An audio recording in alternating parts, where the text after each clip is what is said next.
Good evening, everyone, and welcome.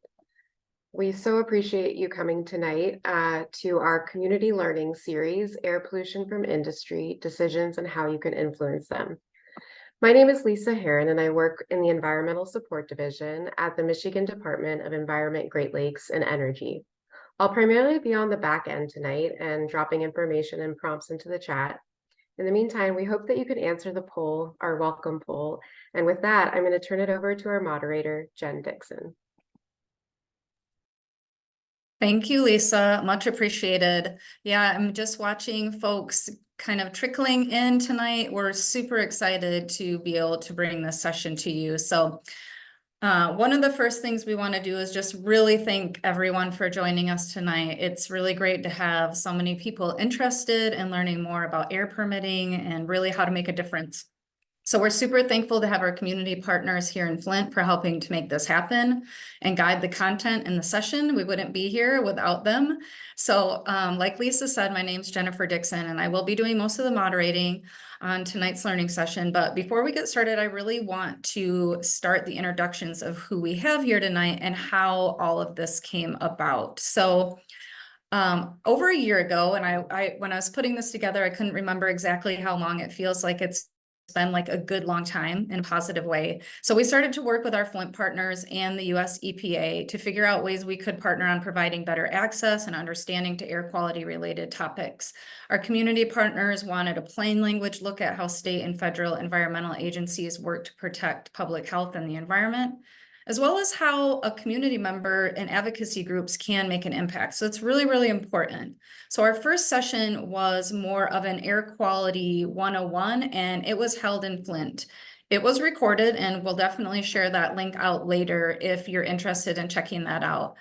That session we felt really strongly should be brought to other communities because air permits and air quality issues impact all of Michigan and its communities. So I'm actually going to pass the mic over to one of our partners, Monica Pacchia from US EPA, and she's going to introduce the rest of the folks that you are going to either see on the panel tonight or that you are going to hear from during the presentation. We'll get into the housekeeping and all of that in a couple minutes, but Monica, whenever you're ready, go ahead and take it away. Great, thanks, Jen. Again, my name is Monica Paglia. I'm with the United States Environmental Protection Agency. One of my roles at EPA is to oversee our air quality community-based initiative in Flint, Michigan. Like Jen said, over the past couple of years, actually, we've been working alongside our Flint partners in EGLE to better understand the environmental priorities of the Flint community, specifically regarding air quality. Jen mentioned that we held an Air Quality 101 session in Flint earlier this year. And as a result, Flint community members felt the need to take a deeper dive into air permits and how that process works, leading us to this evening's event. Before we get started, I do want to acknowledge all of our community partners and others who play an important role in this evening's session. Nayira Sharif is from Flint Rising, Monica Villarreal from Michigan United, Mona Monroe Eunice from the Environmental Transformation Movement of Flint. Mona's unable to join us this evening, but she has played a big role in planning this event. Skylar Sanderson will be speaking for EPA tonight. Chuku Oj from EGLE will be presenting with Jen and Skylar. And then other EGLE staff in the background tonight. We met Lisa Heron. We also have Caitlin DeVries and Jim Ostrowski. Last but not least, we are really happy to have Dr. Lawrence Reynolds to welcome all of you. Dr. Reynolds is a pediatrician, a longtime advocate. He is a former president and chief executive officer of the Mott Children's Health Center in Flint, also a former member of both the Flint Water Advisory Task Force and the Environmental Justice Task Force. Dr. Reynolds, I hope you're in the room and, thank you for being here. Please feel free to say a few words of welcome. Yes, I am, and I want to thank you, all our live guests and our online guests. I've been a Flint resident for 32 years now, and I say I was indicted decades ago when a mother asked me. I live near General Motors by the bridge, and is that affecting my child's asthma? So I'm still learning, as many of us are, how air pollution affects health. And hopefully we'll learn how to intervene when we see situations that may improve or not improve the health of the surrounding residents. So thank you. Yeah, thank you, Dr. Reynolds. We really appreciate you providing that welcome. And I should mention the folks that we have in person in Flint. So thank you guys for joining us at the library there. It's really nice to be able to have a hybrid option, and we wouldn't have been able to do that without our Flint partners. So just big shout outs and thank you so much for hosting over there. So without further ado, I know we've got kind of a lot to cover because this is a big topic, but so we do have a little bit of housekeeping that we're going to go over before we get into really talking about the meat of the evening tonight. So just to let everybody know, your lines are going to be muted during the conversation today, at least until we get to the question and answer. And I'll tell you how to ask those questions in just a second. We are going to be recording this, so if for any reason you have to step out early, you want to come back to it, that kind of thing, you want to share it with other people who you know of who might be interested, who couldn't be here tonight, love to have you do that. If you registered for the meeting, we will be sending a follow-up later that will include that recording link. So no worries there. We're going to get this ready for everybody to be able to share too. So a little bit about how things are going to work tonight. I just kind of like to lay the groundwork on this a little bit just so that you guys can know what to expect. So we are going to be doing a presentation. Like Monica mentioned, you're going to hear a little bit from me. Apologies. Also, you're going to hear from Chukwu and Skylar, and we're going to talk through this information tonight for you. We're going to be doing some knowledge checks too. So Lisa already launched one of the polls that was kind of a short answer. You can answer it if you want to. You don't have to if you don't want to, but part of doing this process is really learning about some of these concepts so that you have that base of knowledge to be able to make an impact in these public comment periods. So we're going to be doing some knowledge checks. We tried to make them relatively easy, but if they end up being confusing or whatever, we're happy to revisit that when we get to the question and answer. And then of course, we're going to have the question and answer period. So one of the other things that we want to go over before we really get into things too is these group norms. And so this is just a way for us to kind of set the table on things. We're feeling, we're very passionate about doing these community learning sessions. We want you to get something out of it. We know we've gotten a lot out of it, just even planning. So we really want to encourage you to kind of follow these group norms. And that includes like listening actively with an ear to understanding.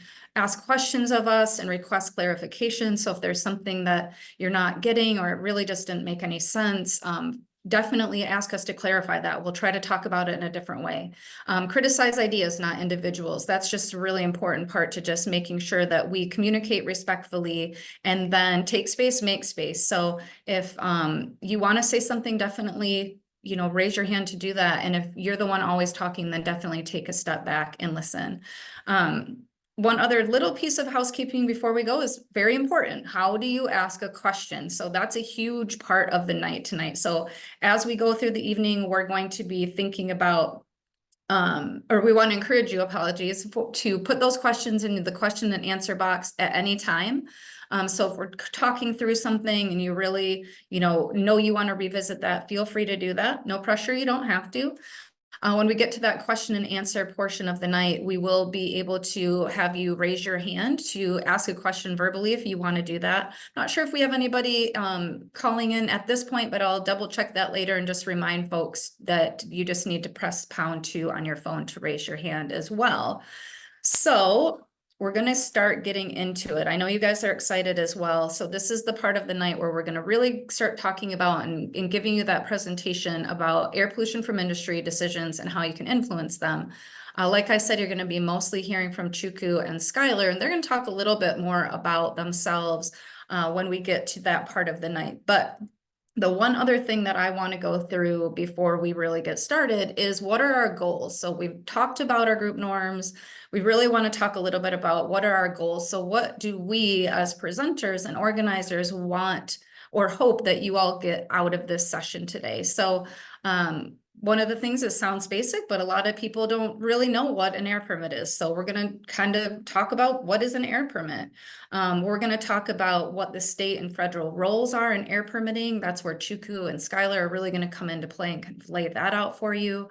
we're going to talk about some air quality terms, and this isn't school, so don't, worry, but there are certain things that we really want to make sure that you understand so that your comments, when you want to make them, are productive and that you feel good about them and that they're things that can make an impact.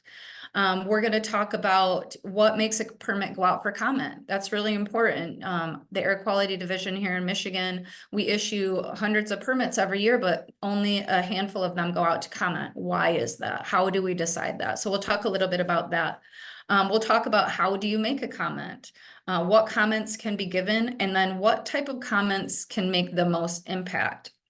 And so how are we going to do this? Well, what we're going to do is we're going to give you some background information, and then we're going to walk you through a case study of an actual permit where we saw changes and improvements to the final permit based on comments. So Chukwu's going to get a little bit more into that in a minute, but the first thing we're going to do is a knowledge check. So this isn't really a knowledge check. This is more like checking what our audience looks like. And so don't feel bad if you haven't, if this is like just something that you're interested in, maybe you think you might want to do it in the future, please feel free to just quickly do that poll. And then Lisa, I'll probably have you share that poll. I think you can do that once you feel like folks have answered. It's a pretty easy one. Most of the knowledge checks are going to look like this. So this is also kind of a practice. How do you click around?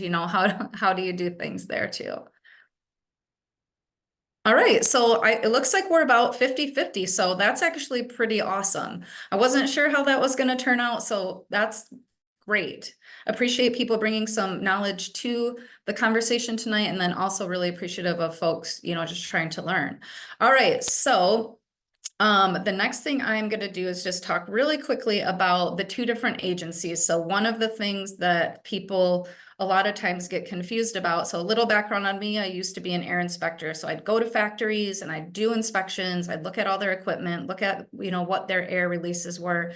And people would always say, oh, it's Jennifer, she's from the EPA. And I'd say, no, I'm actually from the state agency, the state environmental agency. And so you might know of us as the DEQ back in the day. We were called DNR, we were called DNRE. We've had a lot of different names, but right now we're called the Michigan Department of Environment, Great Lakes and Energy, or EGLE. We always call ourselves EGLE, so that's one of those acronyms that if you hear it, we're talking about the state agency. And if you just know the state environmental agency, that's great too. And then the other agency we have here is our federal agency, and that's the United States Environmental Protection Agency. So what do we do? Well, EGLE and EPA work together on a lot of things. We work together on a lot of air quality related things and some other things too. But some of the things that we really work together on are air permitting, inspections and enforcement, air monitoring, air toxics, data collection, and a lot more. So if some of those things sounded unfamiliar, that's okay. We're going to talk a little bit about them later. But suffice to say that we work together on a lot of things, and sometimes understanding where the federal program and the state program come into play can be challenging. So we'll talk a little bit about that. We won't get too crazy tonight on it because we know you want to hear more about permitting. So I am going to pass it over to Skylar, and he's going to talk a little bit more about EPA and their role. So Skylar, go ahead whenever you're ready. Hey, thanks, Jennifer. So at the EPA, we're the federal agency responsible for environmental laws at a national level, covering air quality, water quality, waste disposal, chemical spills, and more. We're organized into 10 regions to help focus our efforts. Our region, Region 5, is Illinois, Indiana, Michigan, Minnesota, Ohio, and Wisconsin. So the main federal law about air quality is called the Clean Air Act. We usually give state, local, and tribal governments the authority to carry out the Clean Air Act in their own communities.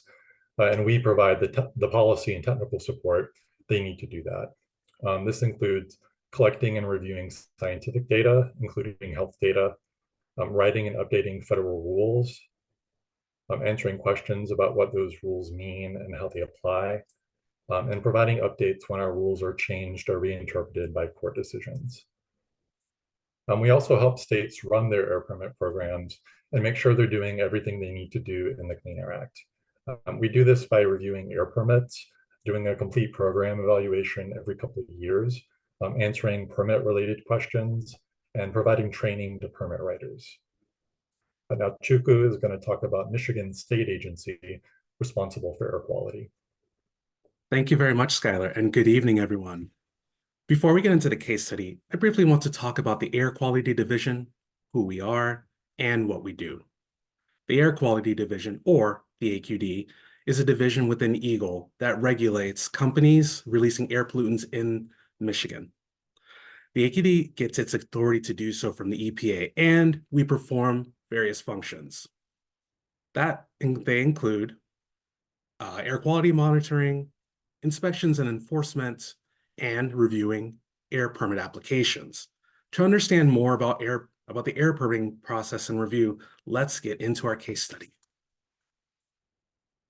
So in order to really give you some insight on how this process all works, we're going to walk you through a case study about a metal shredder in Howell, Michigan. This was an actual permit that I worked on a few years ago, and I hope going through this case study will help you understand a little bit more about our permitting process and how you can engage with us on it. So let's get started, shall we? This company's permit request was highly debated and in the spotlight from the get-go. I'll give you some more background in the next few slides, but we can start by noting that what the company wanted to do was controversial to the community. Let's move on further for some of that background info. The company in question is Louis Padnos Iron and Metal, or simply Padnos.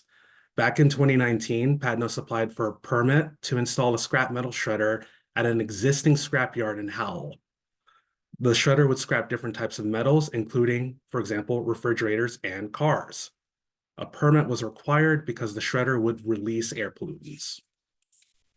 So you might be asking, what is a shredder? What's a scrap metal shredder? Pictured on the left, it's a machine that breaks down larger pieces of metal into smaller pieces so that valuable materials like copper and iron can be recovered.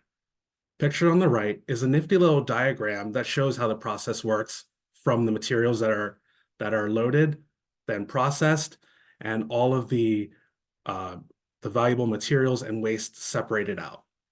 Now, let's talk about some of the highlighted concerns. When it came to the proposed shredder, the local community expressed several concerns to us. Some of those concerns include public health, as there are people living in the area. Also, fires. Shredders are sometimes a known source of fires. Additionally, there were concerns about water quality, odors, noise, and an increase in traffic. But before we continue, let's talk about what an air permit is. Our case study is going to be a conversation about an air permit. So let's learn a little bit more about them in general before we talk about the details of this particular one. An air permit is simply a legal agreement between the company and the state that shows how the company will use the conditions to comply with the rules that apply to that specific process. In its simplest form, it has sections that talk about parts of the permit that work together to make the permit what we call practically enforceable. We'll talk a little bit more about practical enforceability later, but first let's talk about the sections. The permit will have emission limits, material limits, operational restrictions, testing, and monitoring and record keeping.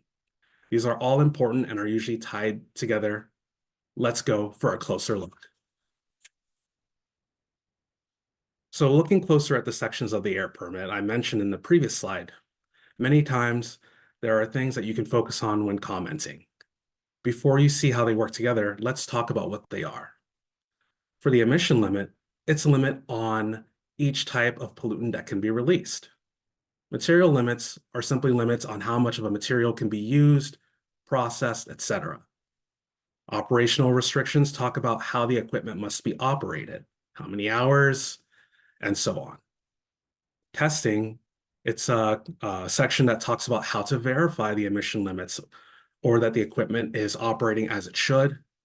And monitoring and record keeping talks about how the company should track what they are required to, the conditions they are required to meet. Next, we're going to go into this idea of practical enforceability.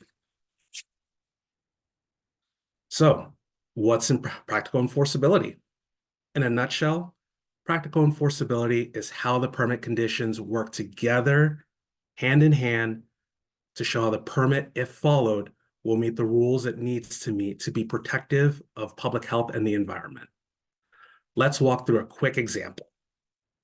A permit will have an emission limit.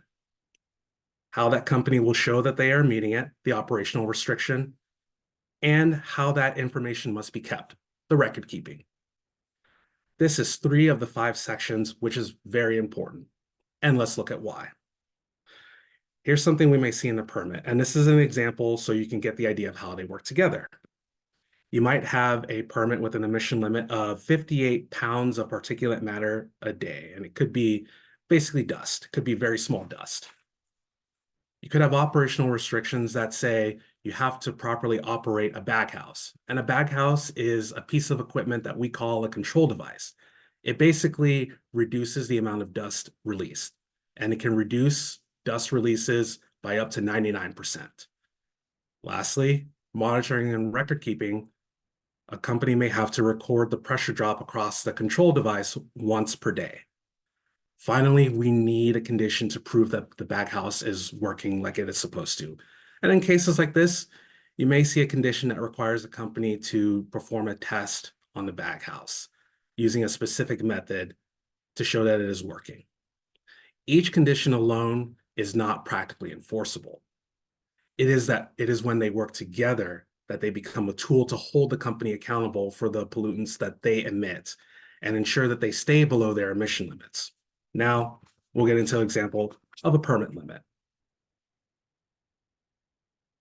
So let's look at a little piece of the permit with our case study. I will point out some of the key things that we have just talked about and show you how they work together. Many permits have a table like this that is a bit of a roadmap to the part of the permit. If you remember back to the sections we talked about earlier, you will see that this table is the emission limits part of the permit. The emissions are more commonly referred to as pollutants. The first 2 columns show the pollutant and what the limit is. It will always have units like pounds per day or tons per year. Without the units, the limit itself is meaningless. Then we have the time period. This is how often the limit must be calculated. Here, you might see hourly, calendar day, and others, and they will differ depending on the pollutant. Next, the column shows what equipment, the emission unit, and the time period they are tied to.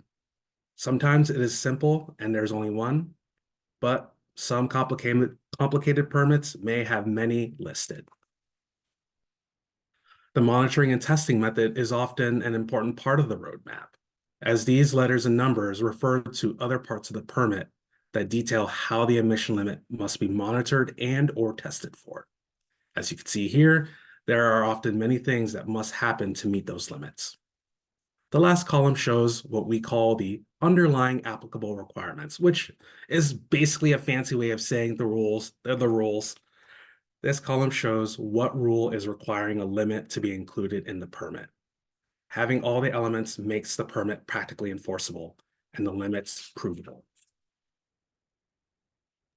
Moving on, spent quite a bit of time talking about practical enforceability, but it really, really, really is important when it comes to permits. Realistically, we can't be at every company all the time. So having conditions that work together creates checks and balances between inspections. Practically enforceable conditions allow for us to request records at any time. They create opportunities for double checks through testing, and they are useful to prove that the rules are being met if, for example, a testing method does not currently exist. Now, enough of me talking. Let's take a quick minute for a knowledge check. Thanks, Chuku. I love how you said that. It's I all right. try. You can take a drink. You're doing a good job. I think it's hard to keep talking like that, definitely. So this knowledge check is a little bit more complicated, maybe a little bit more challenging than the most recent one. So we just talked a lot about practical enforceability, and we are going to be revisiting this subject as we move forward. So what we want you to do is think back about what Chuku just talked about, how those kinds of things work together, and then see what you think about what the answer to this poll should be.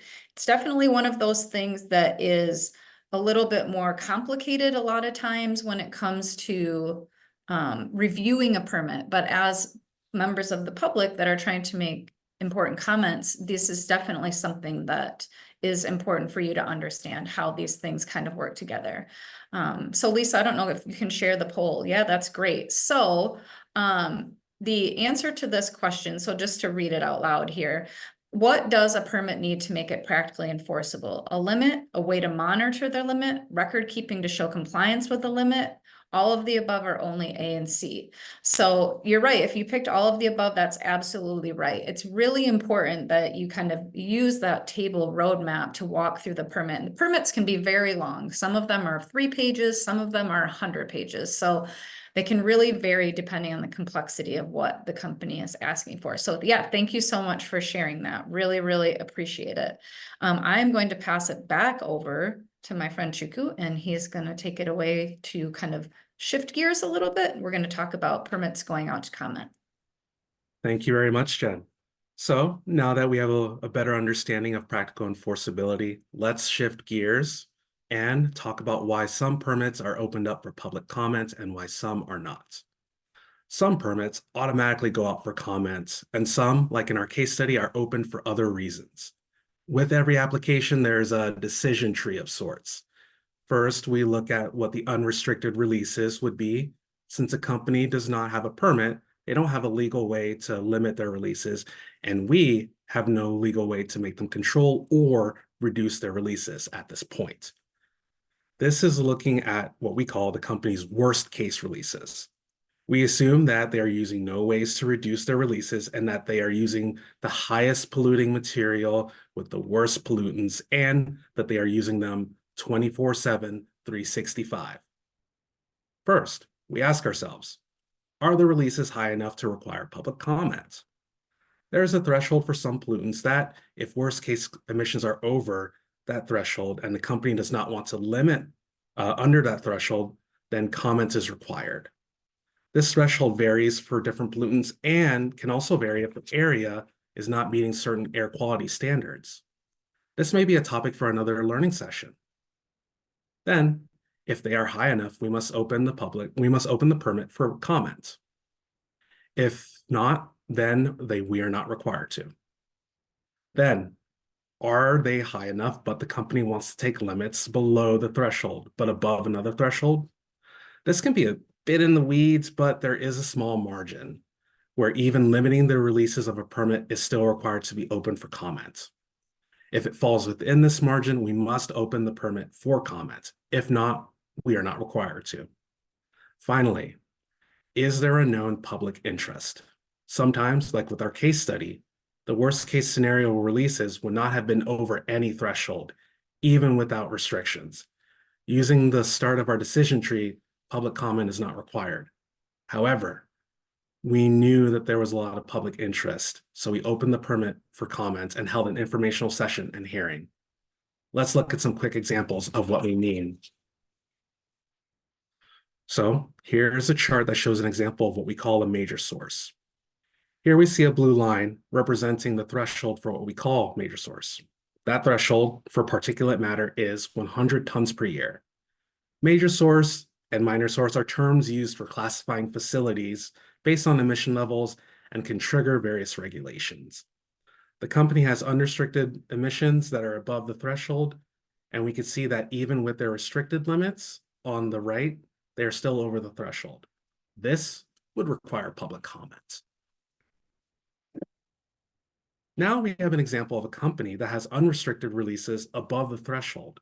If they request limits below that threshold, public comment will not be required under most circumstances. Moving on, we might have a company with unrestricted emissions that are below the threshold. This is an example of what we call a minor source. In this situation, public comment would not be required under most circumstances. Well, I've been talking so much, so let's have another knowledge check, shall we? Take it away, Jen. I think you like these knowledge checks way too much, Chuku. I actually like Mhm. them too. Anyone who had done any trainings with me in the past knows that I'm a real fan of polls. I love knowledge checks. I love giving tests at the end of things. So based on what Chuku just walked us through, when we talk about major source and minor source, this is really one of the big decisions we use in that kind of decision tree that we talked about to determine whether or not a company is required to go out to comment. So that's a very kind of clear line. We're going to talk more about what happens when you are below that threshold from the start and you're considered a minor source.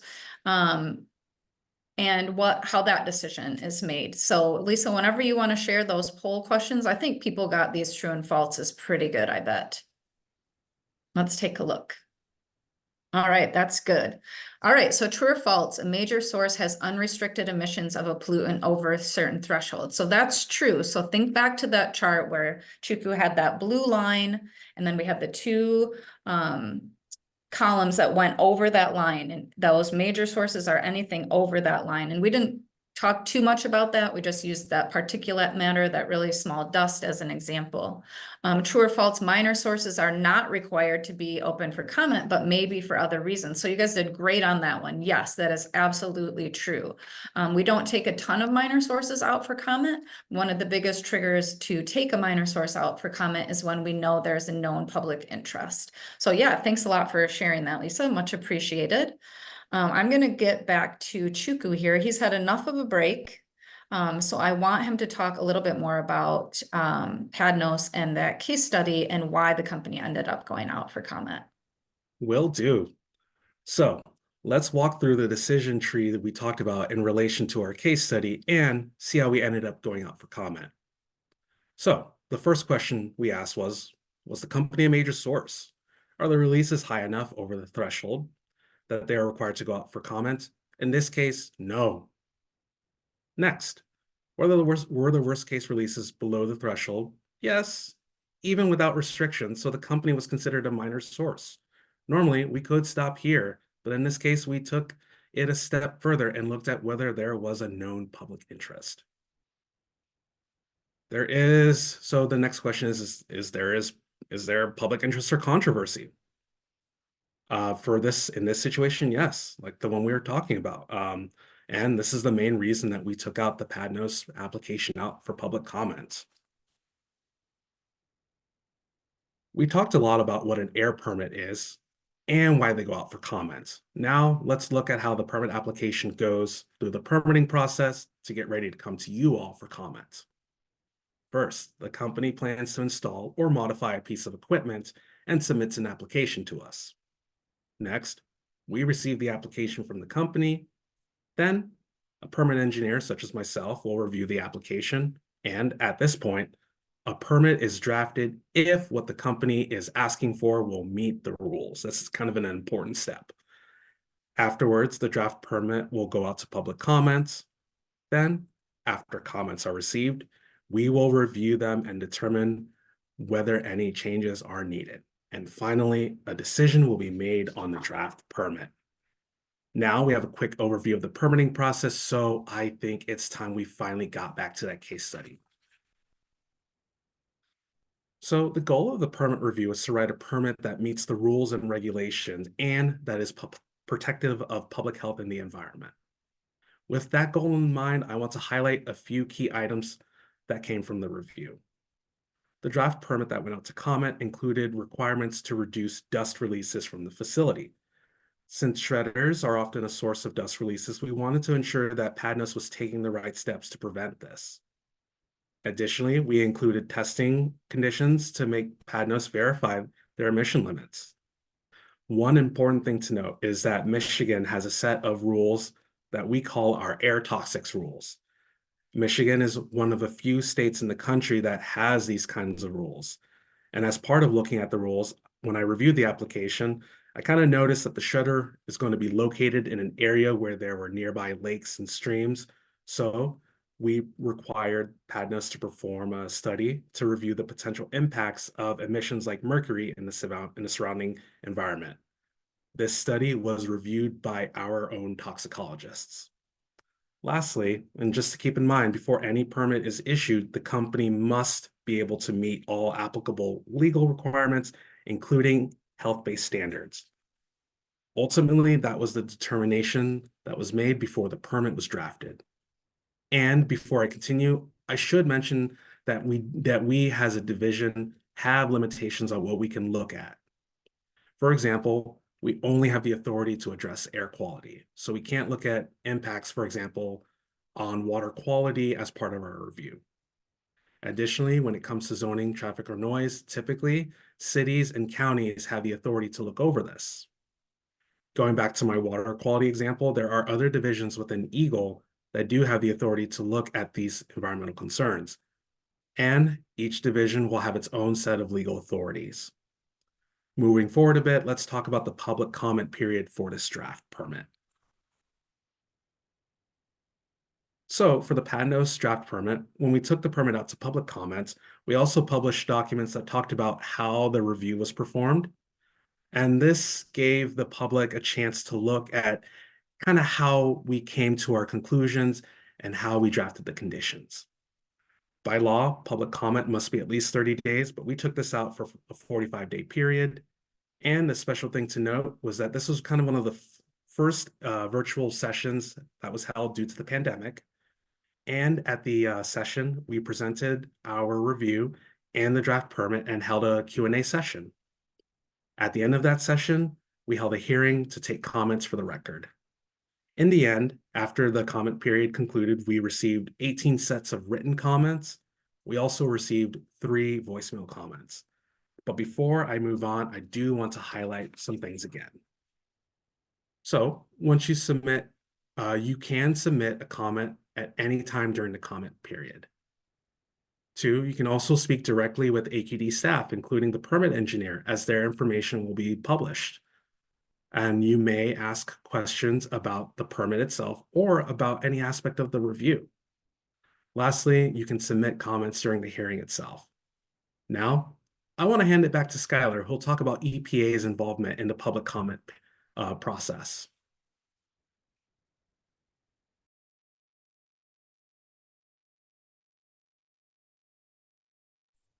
Hey, thanks, Juku. See, my video isn't working. As Juku mentioned, so now I'm going to talk about how EPA gets involved in state air permitting. I mentioned earlier that EPA oversees state permit programs, and one way we do this is by reviewing permits.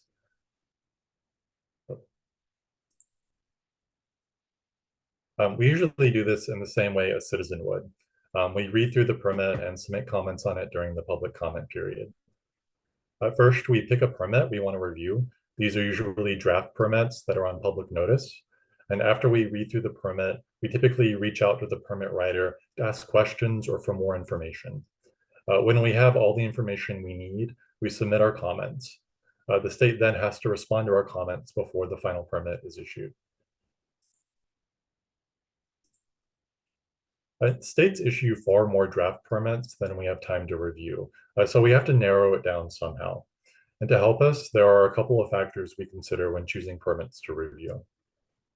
We look at certain types of companies like oil refineries and coal-fired power plants that tend to be big emitters of air pollution. We also try to review construction permits, which are for building new equipment, since they're the best place to influence emission limits and required controls. Each state also has its own target list that's influenced by its unique history with different types of industry. In recent years, we've made permits in areas with environmental justice concerns a big priority. And then, of course, sometimes a permit gets brought to our attention by citizens outreach or local news stories. Even though we use these factors to help focus our efforts, that doesn't mean we won't review permits that don't fall into these categories. But once we pick a permit, we read through it along with the permit application and any other materials we need to get a complete picture. We check that it's the right type of permit based on the plant's size and what it does. And we check that everything is in the permit that needs to be there, like all of the federal and state rules that apply to that type of process. Another big thing we checked is that all of the permit requirements are practically enforceable.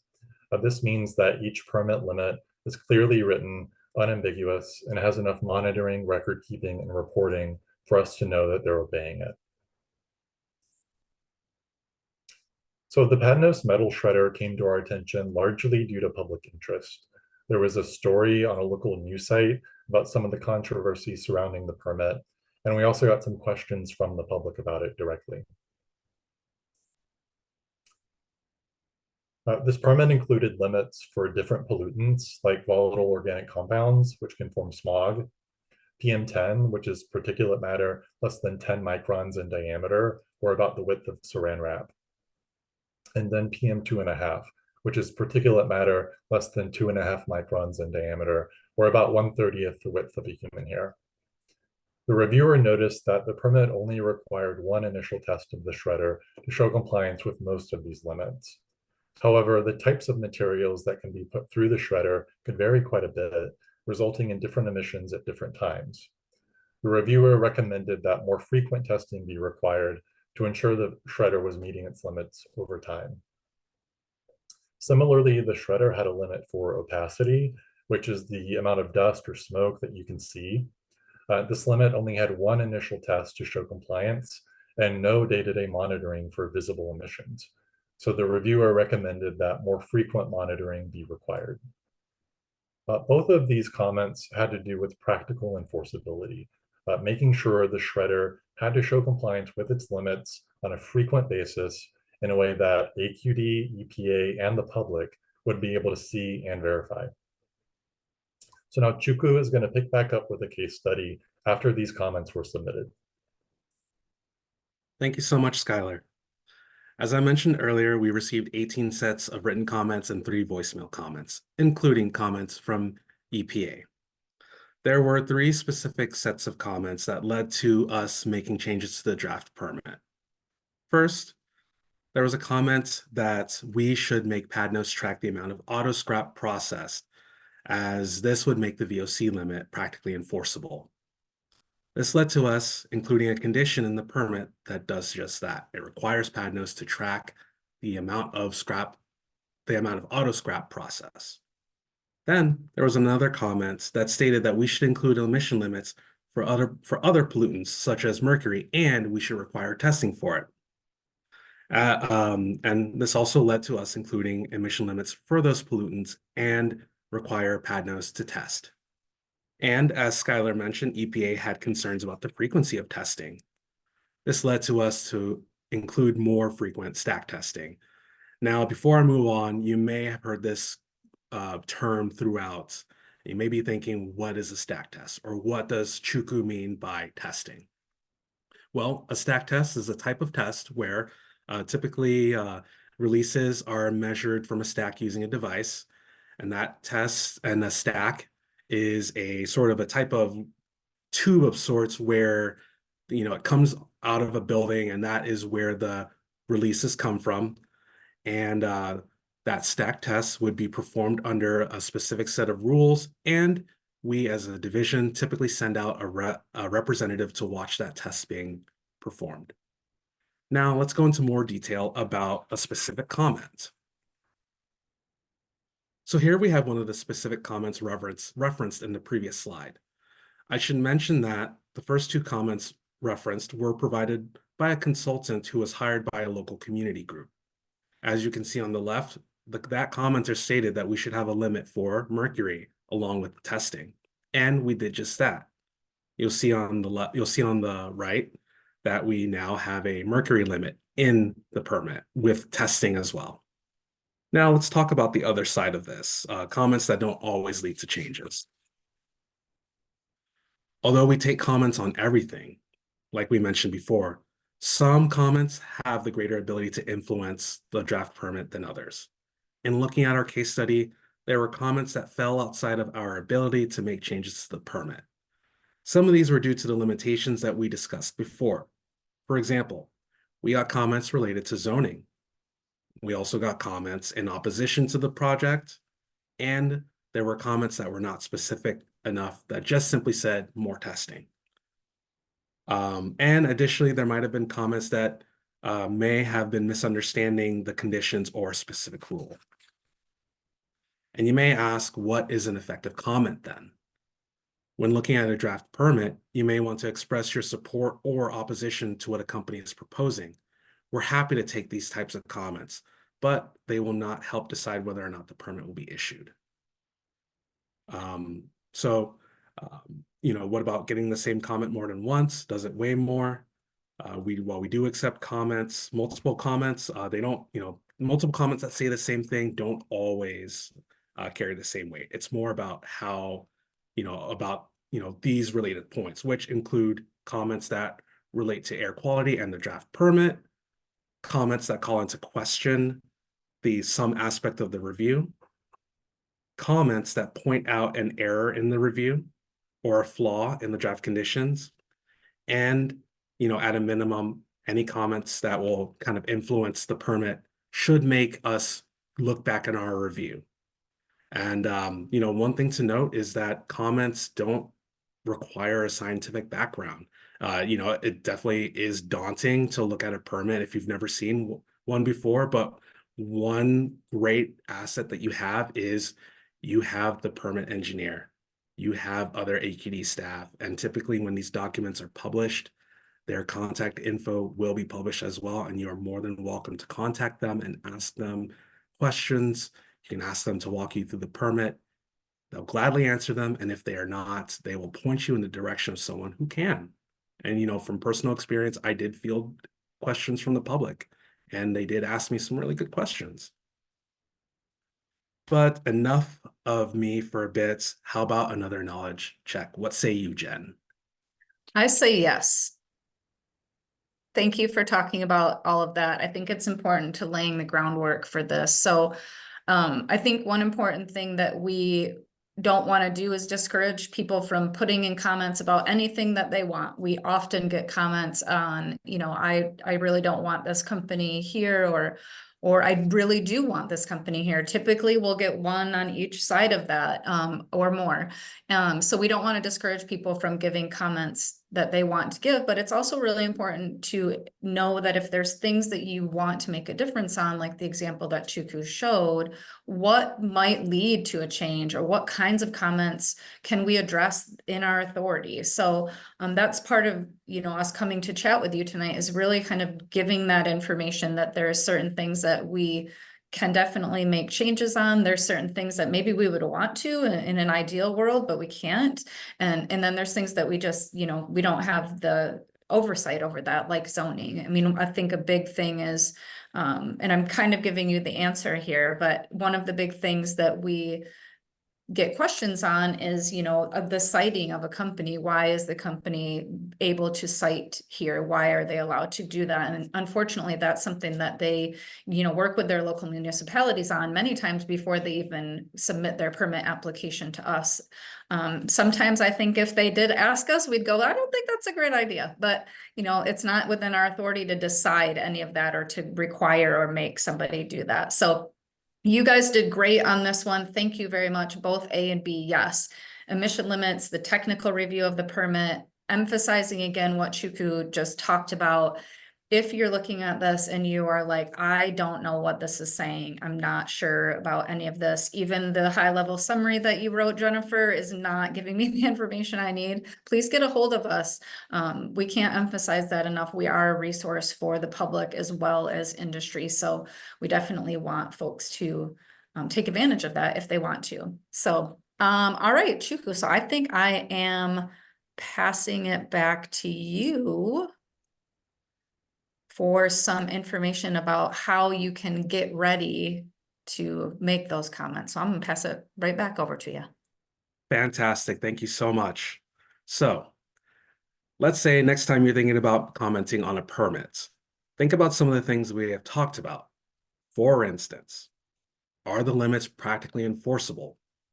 How is the company limiting releases? Is there enough testing? And does the record keeping make sense? Were all of the pollutants addressed? And do I have any more questions that I should ask before commenting?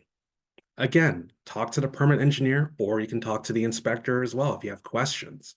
We will, like I mentioned, we will do our best to walk you through the application and the company's request, as well as our review and permit. Jen, I'm going to hand it back to you so you can talk about how you can prepare and make the comments. Well, that was a quick handoff, Chuku. Thank you. I was able to get a little drink of water, so I appreciate that. And I think I love that you mentioned the inspector here. Oftentimes we neglect to say that, but in all of our district offices, which is our smaller offices around the state where our inspectors are, I mentioned that I used to be an inspector. Caitlin DeVries, who's working in the background here, she also used to be an air quality inspector. Chuku, am I wrong that you used to be an air quality inspector? I sure was back in the day. So the inspectors are also another great resource, especially if you have questions about an existing company and how do they work. So that's, a great other resource. And maybe we just had a light bulb moment for another community learning session, because what an inspector's role is a pretty unique place to be in. And I think that's definitely something that we should be talking about. So, all right. So thank you for that. All right. I want to talk to you a little bit about how you can prepare to make a comment. So Chuku just talked about questions that you can ask yourself. And we've talked about what comments you can make and what ones make the most impact on a final permit, but how do you actually write that comment? We actually talked about doing a practice on writing a comment, but unfortunately, because we're doing things virtually tonight, it would have been a little bit more challenging, but someday we'll do that. So we will take comments in any way, shape, or form you can imagine. You can write it on a napkin. You can write it on a Post-it note if you want. It can be simple or it can be detailed. There's no really wrong way, but there's definitely some things that might be more helpful than other things. So first of all, one of the most important things is tell us what permit application or company you're commenting on. A lot of times we'll get a comment, and if you aren't using the submit buttons or things like that we have available, people forget to let us know. And then we have to kind of guess, and sometimes we can figure it out, but it's a lot nicer when folks say like, this is about this company or this is about that company. Be precise and descriptive if you can. So if there's a draft condition number or other detail in the draft permit, definitely call it out. If possible, refer to a Clean Air Act or state air quality rule. I know that's not always easy. That can be very, very daunting. And I always tell our new staff that come to work with Air Quality Division, our rule book is 3 inches thick. I've worked here for 25 years. I do not know every single rule in that rule book. So an expectation for community members to know those rules is, we never would expect that. But if you do happen to, or you happen to look it up and you're like, that doesn't really make sense, call it out. We're happy to relook at that. We've definitely made mistakes in that before. So tell us what things the company should record and what you want it to show. So we give an example about record keeping. If you're looking at that practical enforceability and you want to know, maybe there's a limit. In this case, let's just say there's a limit in how many cars can be shredded in a day, but there's no requirement for them to write that down anywhere. So how is it provable? That goes back to what Skylar and Chuku were talking about. So those kinds of things, what do you want it to show? Provide us any supporting information that may be helpful. A lot of times people provide information like articles or other information related to similar processes that the company's requesting. I've been at a lot of public meetings where people hand me a stack of papers, a stack of supporting information about their argument, why they think things should be different. We're happy to take that. It can become part of your official comment, and we definitely take that into consideration. So make sure that you provide your contact information and any affiliation that you have. So as you'll hear later, part of us getting that comment from you is letting you know what happened with the permit decision. If we don't have your contact information, it's very hard to do that. And we want to make sure that you know what's happened and that the follow through has actually occurred. So Chuku also talked about comments that we received for our case study, that we had 18 written comments and 3 comments on voicemail. An important thing to know is that as we do have hearings for a lot of permits that go out for comment, we don't always, and you don't have to go to a hearing to give us a comment. All of your comments are valid, no matter which way you do it. You can send us an email, you can write us a letter, like I said earlier, napkin, post-it note, lined paper, typed, whatever. A lot of people leave us voicemails now. Sometimes you're busy and you don't have time to just sit and write that out. Or, make it formal or put a stamp on it or do that. So people will, write themselves some bullet points. They'll call us, they'll say, hey, it's Jennifer Dixon. I'm calling about this company that you're doing a case study on. And I really think you need more record keeping on how many cars they're going to shred. It can be as simple as that. Or of course, you can speak your comment at a hearing if we have one. A lot of people really like to do that because they want their comment to be heard by everybody who's interested and everyone who's there.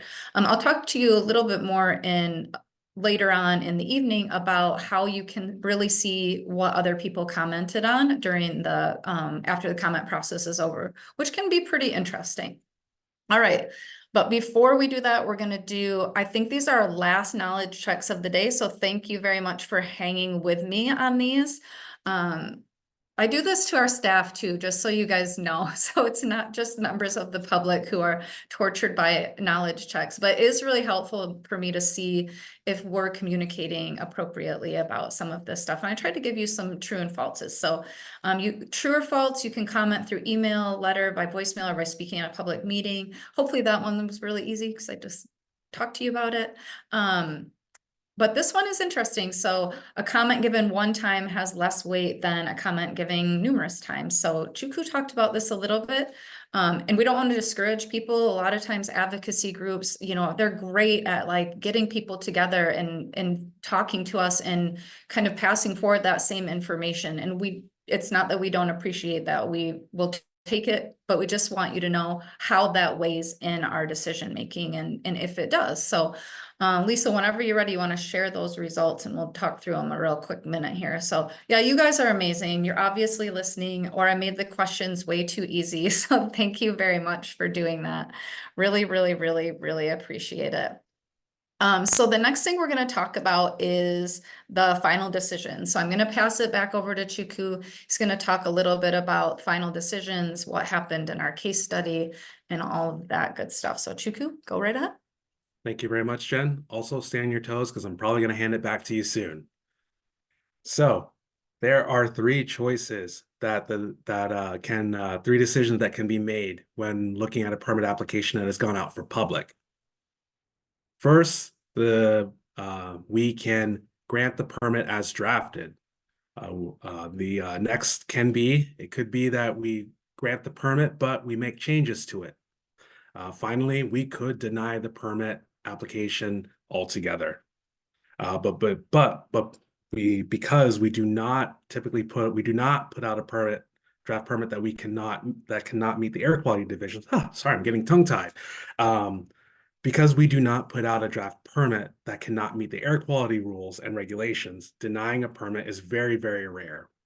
But as you've learned tonight, a lot goes into reviewing an application and writing permit conditions that will be protective of public health and the environment. Our authority grants us the ability to put limits and conditions in place to ensure that these rules are met. That is why you will see language like conditional approval or an approvable permit. The reason for this is that the permit conditions are believed to comply with all applicable rules and regulations. Most commonly, we issue permits with or without changes. Now, let's talk about the timeline for this decision. You may also be wondering, how long does the decision take?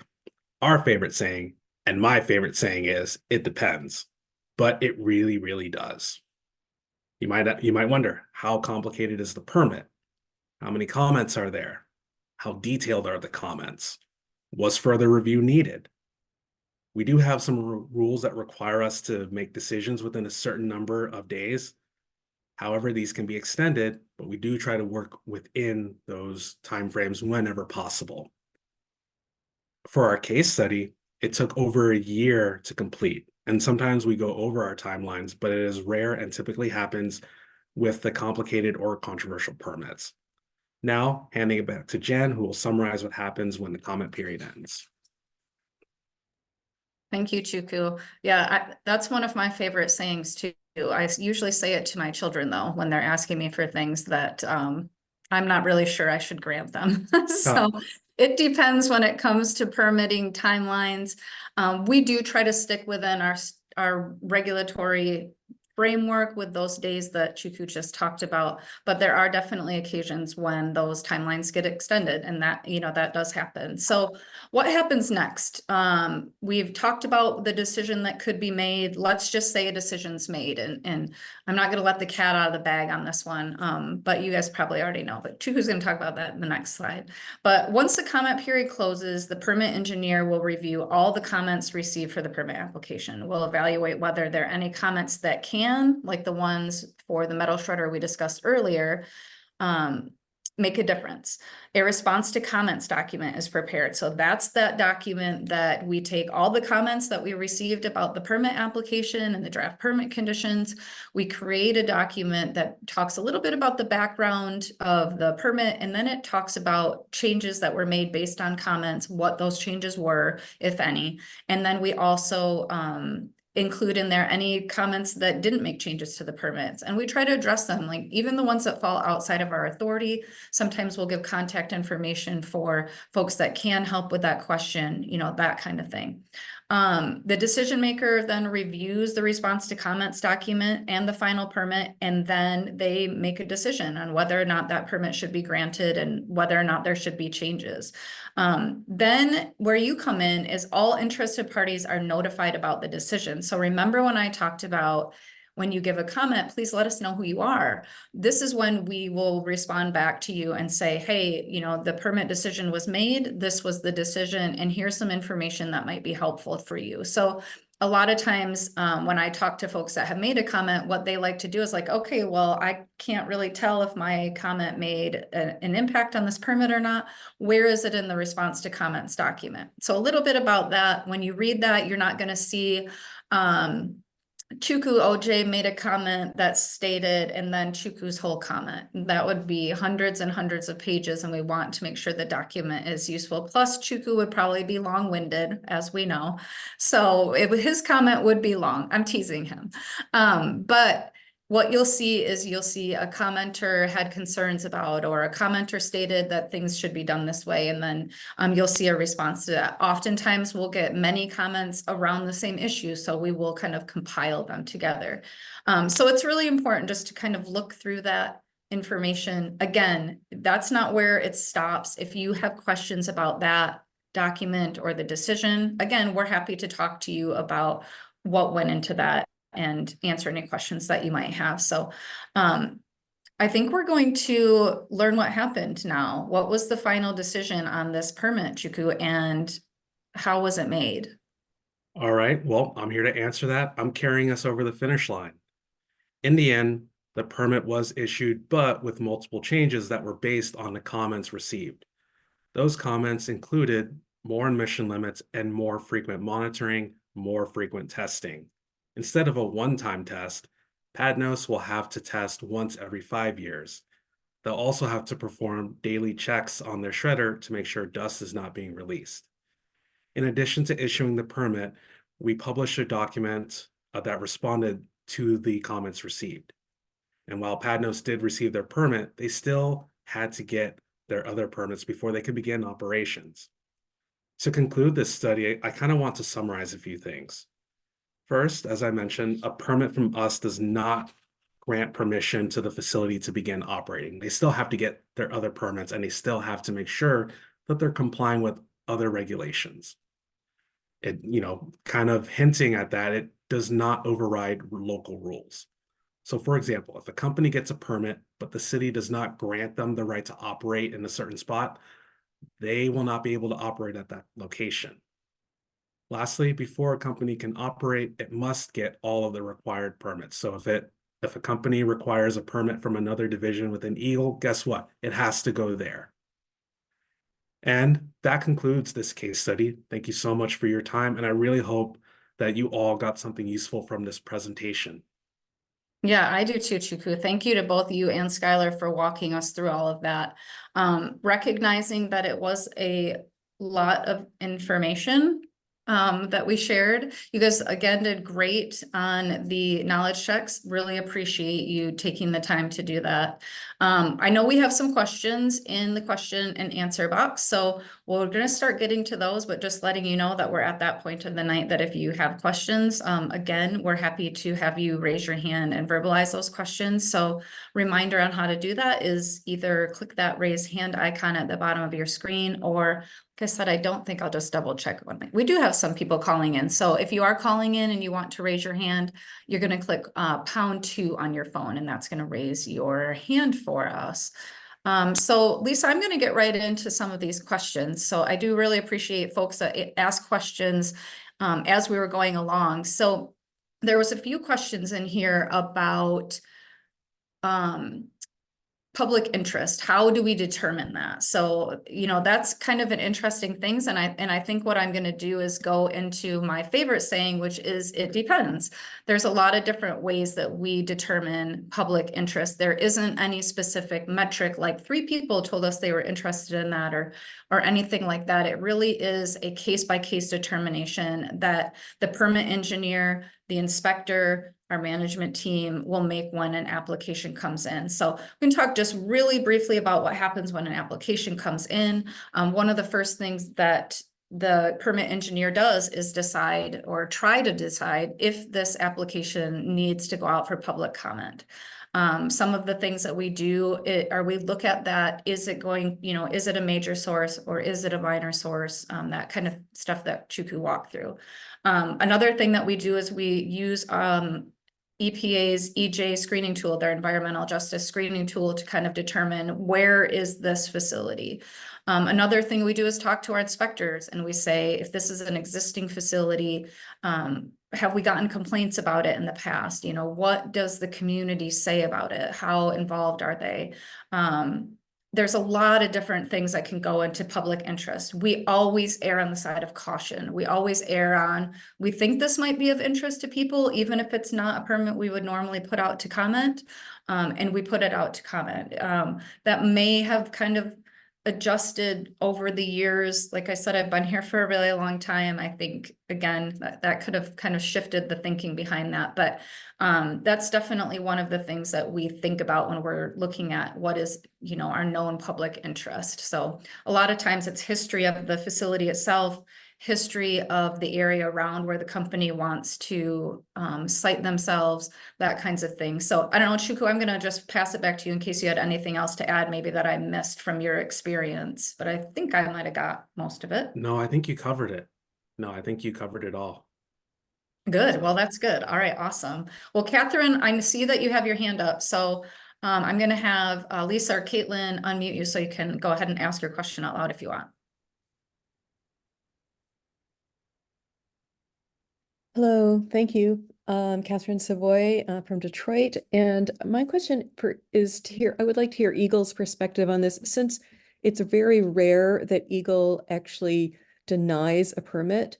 I wonder what you think needs to change so that communities like Southwest Detroit and other areas that are overburdened with pollution, what needs to change within EGLE's authority or within EGLE's within the regulations to be able to deny permits in areas that are already heavily burdened with a lot of pollution sources?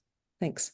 Yeah, no, that's a great question, Catherine. I know you and I have talked about this in the past, and I think you kind of hit the nail on the head there. When Chuku talked about putting out a permit for comment, he really emphasized the fact that we don't put out draft permits that don't meet the rules and regulations and the authorities that we have, the things that apply to those. And so what you said about changing legislation, that's definitely something that will need to happen for us to be able to make decisions based on location. Is it an environmental justice area or not? You know, what does that population look like? What is the burden that is already there? I mean, right now we really have to kind of look at those strictures that we have and make sure that they're applied as they're intended. So I know that's not a great answer. I'd love to be able to say, I know what can happen and how that can happen. I know there is some legislation that's been suggested that's, out there. Not sure exactly where it is in the process, but yeah, you definitely hit the nail right on the head that it's definitely a rule or legislative change that we would need here in Michigan to be able to make decisions based on burden of an area or where an area is in general. But that's a great question. I really appreciate you bringing that up. There's another question in here, and this one actually came from Catherine too. So Catherine's a great advocate down in the Detroit area, and she asked, can we explain the difference between unrestricted emissions and requested emissions? So Chuku, I'm going to let you do this one, because when we start talking about potential emissions, a lot of times it can get a little bit wonky, but I'm going to let you kind of address that and the difference that we might see. Sure. So what we refer to as unrestricted emissions, we have a process, and that process you might burn a fuel in it, or you might put a material in it. And when we say unrestricted, basically it has the ability to operate for basically continuously without stopping. Practically speaking, that's it's not usually the case, but we assume that it has the ability to continue operating without stop. And there's no real legal way to stop it without getting a permit. Now, a requested emission is a company comes to the AQD and they say, we have this process. This is how much material we plan to run or process. They will calculate their emissions based on what they plan to do. That's what we call requested emissions. And in many cases, the requested emissions are going to be less than their unrestricted emissions. Yeah, and it's interesting because if you can kind of look at it in two tiers, I think too. So the way the Clean Air Act is written is to take, like, let's say for our case study, two shredders side by side. If they don't have any permits and they have no limits, what would those two be able to emit? How do we need to limit them? So if there's one of the other questions kind of went into what is an example of a circumstance where a company may request limits lower than a threshold. That happens all the time. Many times those unrestricted emissions, they look like they're up here. I often show a visual where it's like, here's your unrestricted emissions. Here's your permit emissions. Here's your actual emissions. Oftentimes companies' actual emissions, what they actually plan to do are far less than what they're even permitted to do and far less than what their unrestricted emissions could be. So there are kind of different ways that they do that. And it's about looking at a process that's similar at two different facilities in the same way. So there's a lot of other things that kind of go into that, but that was a really good question. People don't often kind of dig that far into it. So thank you very much for bringing that up. There is another question, and Chuku, I'm not sure if you can answer this one or not, but I'm going to put it out there, and maybe Skylar, you could chime in on this one because it is a little bit more of a bigger picture thing. So it's, how are greenhouse gases or GHGs integrated into the air permitting process from both the state and federal side, if at all? How might they be incorporated in the future? So great question, Skylar. I'm going to let you answer that first, and then if you want to pass it over to Chuku. And Chuku, if you don't have an answer for that one, because I know this isn't something we always do, feel free to say so. Yeah, thanks, Jennifer. At least from the federal perspective, there really aren't a whole lot of rules right now for GHG emissions. We do look at them in permitting, particularly in construction permits. Your GHG emissions can have an impact on the type of permit you have to get or the type of permit process you have to go through. However, there just aren't a whole lot of emissions limits and things like that written into our rules for GHG at this time. Is more coming down the road? Maybe. It can be challenging to enact major environmental legislation like that at the national level. And I'm not sure if any of our states are doing any of that through state legislation. But yeah, I don't know if Chuku wants to speak more about Michigan's. Yeah, so I don't have an answer for this. I do apologize. I think going off of what Skylar said, there's not a lot at the moment. What we do focus on, most states, is there are two classes of federally regulated pollutants. One class is called criteria pollutants. So if you've ever heard particulate matter, sulfur dioxide, lead, those are that's kind of like the big set that the big driver. There are national standards for various regions, and whenever you hear terms like attainment and non-attainment, that's what it's referring to. And then the other class of compounds that we focus on in our permit reviews is called hazardous air pollutants. It's a set of I think 187, 188 pollutants that are also regulated, and there are various regulations that apply that kick in for major sources and some for minor sources as well. And then, kind of one thing to note, federally, we have hazardous air pollutants, but in the state of Michigan, we have another class of compounds that I mentioned called toxic air contaminants. That is a Michigan-based set of rules, and toxic air contaminant includes hazardous air pollutants and then a whole bunch of other air toxics as well. And that can be the subject of another learning session as well. I was hoping that you were going to say that, Chuku, because we actually just talked about this. Oh, I want to say maybe it was yesterday. I don't know. Yesterday was kind of a long day for me, but I think it was yesterday we talked about how are we going to put some information together to talk about our air toxics program here in Michigan. And this is totally getting off GHGs, but because you mentioned it, something to look forward to. We have some information online about our air toxics program. It's not great for the public. It's kind of hard to understand. We want to make something that's easier to understand because we're kind of pretty proud of this program. A lot of states don't have a program like this. They are more confined to that 188 pollutants that that Skylar mentioned, and it was Chuku that talked about it. See, now I'm losing my mind.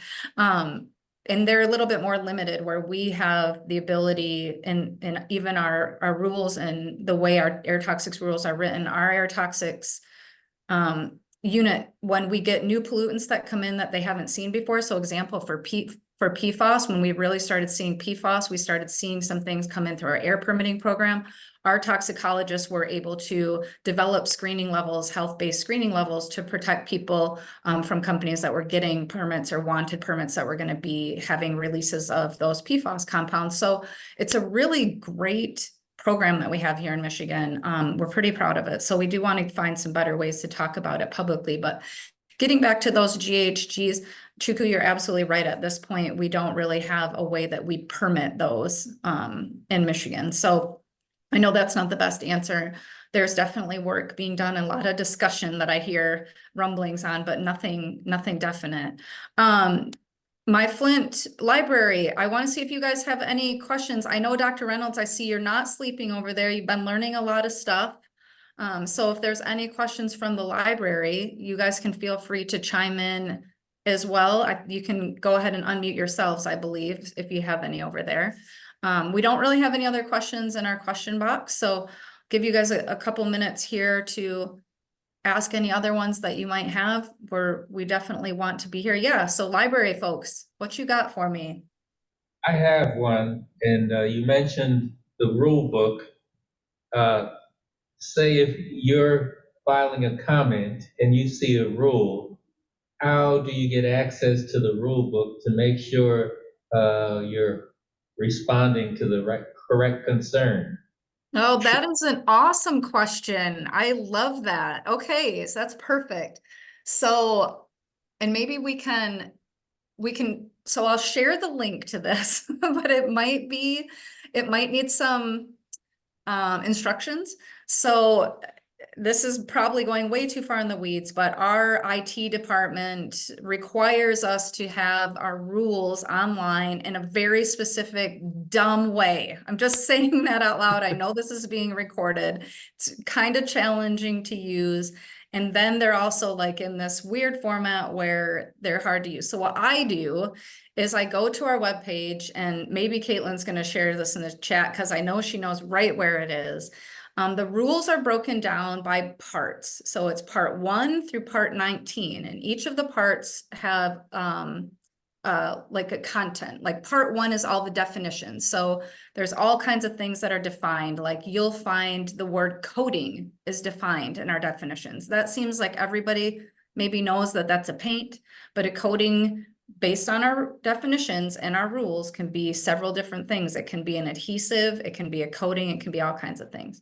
Part 2 is and I'm not going to go through all the parts, Dr. Reynolds, but I'm just going to kind of give you a little overview. So part 2 is like the things that don't need a permit. A lot of times our companies love that one because they're like, oh, this has such low releases that it doesn't need a permit. It also contains our authority to require companies that are going to have pollutants being released to get a permit. That's rule 201, we call it. So there's definitely a way you can go in there. You can use the search bar to type in the rule number right from the permit. It'll bring you to the right section so that you can read the rule. A lot of times the rules are complicated. Again, this is something where you can say, Chuku OJ, explain to me this rule. Why did you put this rule in this draft permit? What does it mean? What are you trying to show here? So that's an amazing question. I'm just going to check the chat here to see if Caitlin got my vibe. She did. Thank you, Caitlin. You're the greatest. Little bit in there about the air toxics rules. And then our rule book. Digitally, that rule book is not 3 inches thick. This is why I've worked here for so long. I still have the paper version with all my sticky notes and my highlighter and my underlines. So the ones I know, if you ask me about it, I can tell you right where it is. The ones I don't, I go, oh, I'm not really sure. But yeah, that was an awesome question. Do you guys have any other questions there from the library, or do you have a follow-up, Dr. Reynolds? I do have a follow-up, and Sure. that is approvals or grant as drafted or with changes are denied. What percentage are denied? What percentage have changes? Do you classify whether these changes are minor or significant? And how many are granted as drafted? What percentage? Do you measure those things? Yeah, it's a great question because I think it would depend on, so I'm going back to every year we do, and Caitlin's going to get my vibe on this one too. Every year we do this air quality infographic. It's like a trifold thing. It's very high level. It basically says, this is how many permit applications we had. This is how many permits were granted. This is how many went out to comment. If I'm remembering right, last year, so in 2022, we would have had over 300 permit applications. So 300 applications that came into our permit engineers to review. Many times you'll see the amount with a final decision being a lot higher than that, because a lot of times because of those time limits, they'll go over the year. So they kind of count a little weird. You'll see that those ones that went out for public comment out of those 300 applications. So remember back to that decision tree. So we have to apply that decision tree. I think we had 20 permits that went out to comment last year. So when you're looking at that percentage, it's not a lot, right? We don't necessarily track which ones had like minor typo changes that came through comment or significant changes that came through comment. I don't think we specifically track that at this point, but it would be a really good thing for us to track. And then denials, that is also in there. And I want to say it's usually, because going back to that, we don't put a permit out for comment unless it can meet the rules and regulations. That's going to be a very, very low number. You might see 0, you might see 1, you might see 2. So yep, thank you, Caitlin. I appreciate that. So 317 permits did not go out for comment, 20 permits went out for comment. So 1 permit was denied.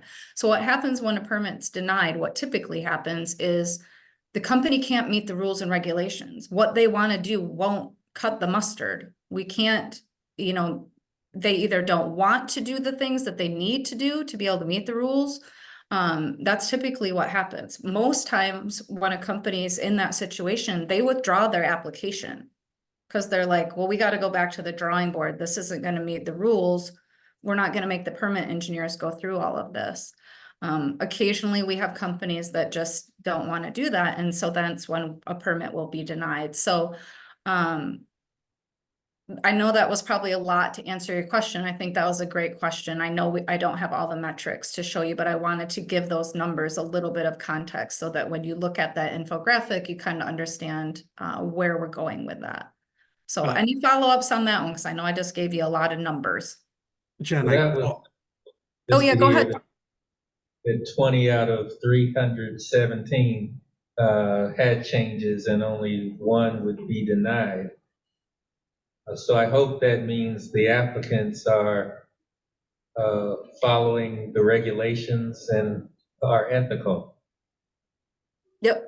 Chuku, I know Chuku wanted to add a little bit to what I said, so I'll let you go ahead with that. Sure. Just to quickly add, additionally, we do send back applications to applicants if we determine that key pieces of information are missing. So that's also one thing that I don't think we necessarily track it, but that's something that happens. We'll get an application. It doesn't even cut the mustard. We send it back until the applicant can provide the information that's required for review. So sometimes, did we post we didn't post the application for the case study, did we? I don't think We I don't did. know. So we don't post a lot of the applications. They can be very, very long. If you look on the applications of interest page, you'll see like Marathon, Crimson Holdings, some other, kind of public interest facilities that have permit applications with us right now. Those permit applications can be hundreds and hundreds of pages. Right now, our system doesn't let us share those very easily digitally. We're getting a new system, hopefully in the next 6 months or so, that we'll be able to share all of the applications. So what that means, which is awesome, I think, is that Dr. Reynolds wants to know something about a company that's coming in near him and he wants to see their application. He doesn't have to send in a request to get that information. He doesn't have to pay for it potentially, is kind of how we, typically do things like that. It's already there. So once that application comes in, it's publicly available and people can look at it. So what we have found with sharing some of those applications early, like say Marathon, the community gets to see it earlier. So they're already asking questions of the permit engineer before the permit engineer even has draft conditions. And it really kind of helps that conversation, the understanding, like, why is the company asking for this? What are they really asking for? That kind of thing. So we have limited resources, right? I know that's not an excuse, but it's just a reality. We have to kind of say like, all right, how can we talk about this easier? How can we let people know a little bit easier when it comes to these kinds of applications and things that we know people are interested in? So hopefully that's helpful. I probably rambled a little bit, so I apologize. Lisa, you might have to keep me back on track, but I know we had one other question that came in and I had put a little note back to the person. There was a question about a facility near Flint. It's called RJ Torching, and it is a facility that is a scrapyard. They do torch cutting there. And the question was just about what's going on with them. There is an enforcement action. All of that is still confidential right now. And as soon as we make a decision on some of that, we will be sending that out for public comment too. So folks for sure in Flint will be notified about that when that opens up for comment. But because a lot of the enforcement conversations are confidential, I'm not really able to share a lot more than that right now. But I do appreciate folks bringing that up. I appreciate that folks are kind of paying attention to that. All right. Okay, Brandon, hold on one second. Can you guys unmute Brandon? He was the one that asked about RJ. So yeah, you should be ready to go ahead and ask your question if you want. Hi, this is Brandon here. There was a press release just last week and they announced that the public comment for the RJ torching is going to be on January 18th. Yes. Yep, that's correct. Thank you for reminding me, Brandon. I think my brain shut off for a second there. Yes, you were absolutely right. We did announce that last week. We had a little bit of issues with the web, which is why I was kind of hedging. But yes, the public comment for that, the public hearing is going to be January 18th. That's also going to be a virtual hearing meeting, kind of like this one. So if you're interested, we can share that information as well. So that's going to be to talk about the federal enforcement case. So that's just, you know, the state and the feds are kind of working together on that one, going back to one of those first slides where we talked about how we work together. So thank you for bringing that up. All right. Anybody else have any other questions? I'm just checking our time. It is 7:30, so we're kind of on time to wrap up. We have a couple other things that we wanted to go over. So we will go through and kind of talk about some of these other things. And then if folks end up having questions in the interim, we can always kind of come back to them, or we can get back to you for sure later. So we had set out these goals in the beginning. What is an air permit? You know, what are the state and federal roles in air permitting? I feel like we hopefully got to quite a lot of these. So I think that we've met our goals, and we really hope, like Chuku mentioned earlier, that you learned something. We know you definitely might still have questions in mind. I know for me, I'll come and listen to something, and then tomorrow I'll think of a question, or maybe tonight I'll dream about a question, or it'll roll around in my head. So please reach out to us and let us know if you do have any. We have a few resources that we wanted to share with you in case you didn't get enough tonight and you want to dig a little deeper. We did end up sharing information about this specific case study via email this morning, so hopefully that was helpful. Maybe it'll be helpful to give you a little bit more context. And then Caitlin has been awesome. Thank you, Caitlin, at sharing things in the chat tonight that we've been talking about. So where can you find about potential projects around you? So one of the places to start is your local municipality. A lot of times when they have zoning decisions, they put those out for public comment or let people know in some way, shape, or form. The pending applications list. So that was one of the things that I talked about. All of the permit applications that come in, the air permit applications, we have a list of them. It's not a clickable linked list where you can look at the application, but you can at least see if there's an application there that you might be interested in. And then you can get a hold of us if you need more information. Definitely subscribe to the EGLE calendar if you don't, if you have email.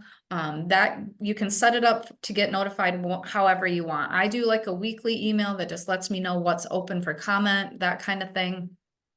You can also subscribe to any list that you're interested in. So we have lists about air quality specifically, environmental justice, brownfields, water, a bunch of different ones. Again, you can decide to get like one email every week or as they come out. A lot of times when we post our open for comments, we use that air quality or our environmental justice list to do that. We also a lot of times announce decisions in that way. So on top of talking to the interested parties specifically. One of the other things, looking at resources, there's an actual video that EPA did on practical enforceability. So you're going to be able to impress your friends at your holiday parties and ask them, do they know what practical enforceability is? Because guaranteed, most people don't know, but y'all will know. So watch that video if you want to learn more. It's more detailed than what we talked about tonight. That Flint air quality learning session is also available. It's pretty long. That was the one that we did in person. It was great though. It was really, really super interesting. If you want to kind of hear about that air quality 101 type of stuff, that's a great one to watch too. How to complete an air permit application. So this is meant for industry. It's meant for companies that are coming in to get an air permit application, but it's broke down into certain little sections. It's our air permitting staff talking through how do you do that. If you're really interested and you want to dig deeper into this, it's a great little video series to watch. You can watch it in snippets. It might give you some more background on how to make good comments. So that's why we put it in there. And we're going to share these slides with everybody and these resource links with you too, and the follow-up email, just so that you have them all at your fingertips.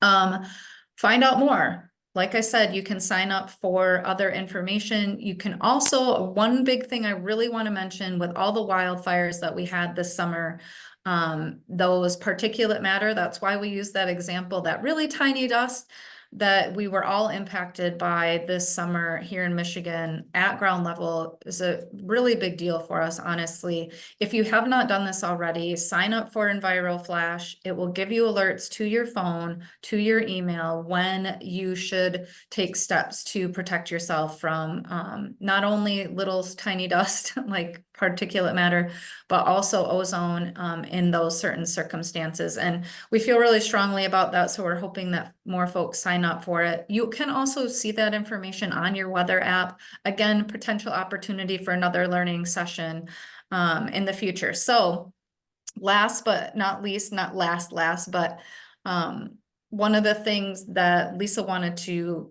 do one other poll is, what are you still thinking about? So I mentioned that I like to let things swirl around in my head. A lot of times I do my best thinking in the morning while I'm getting ready, having my first cup of coffee. But is there anything that's still circling for you? Anything that we didn't cover adequately? We're going to send you an actual survey, but kind of like any little tidbits that you might want to throw in here, you can say, Jennifer was talk too fast. It doesn't matter. We'll take it. Or if there's anything that you want us to talk about in a future session. So Lisa Heron is our community engagement coordinator here at EGLE, and she's very passionate about community learning, and so are we. So we're really looking forward to her kind of organizing more of these sessions for us so that we as EGLE staff can participate them. Hopefully we can bring in community members like our great Flint Coalition partners, and maybe EPA again, because we do kind of like having them around as well for the most part. So go ahead and answer that poll if you want, Lisa. I'm not sure if you're sharing those things, this one specifically or not, so I'll let you decide that. And then contact us. We have a 1-800 number. If you can't remember how to get a hold of Chuku or how to get a hold of Skylar, you can call that 1-800 number. It's 1-800-662-9278. The operators only work on that number during regular business hours, but you can always send an email.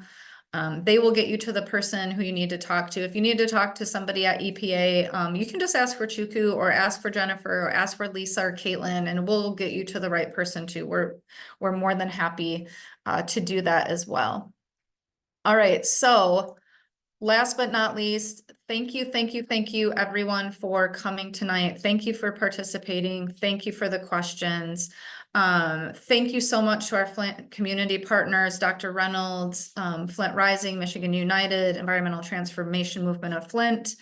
You guys are awesome. Without you guys pushing us for this session definitely wouldn't have been what it was. So appreciate everybody tonight. Thanks also to the speakers and the folks that helped make this happen. So Lisa, I'll stop blathering. Have a great holiday. If you guys have any last words, happy to hear them now, but otherwise we will let you go. Great, thanks so much. I'm going to close out. You'll be getting a prompt for a survey after we close out, and we'll send a follow-up email within the week. Thank you so much.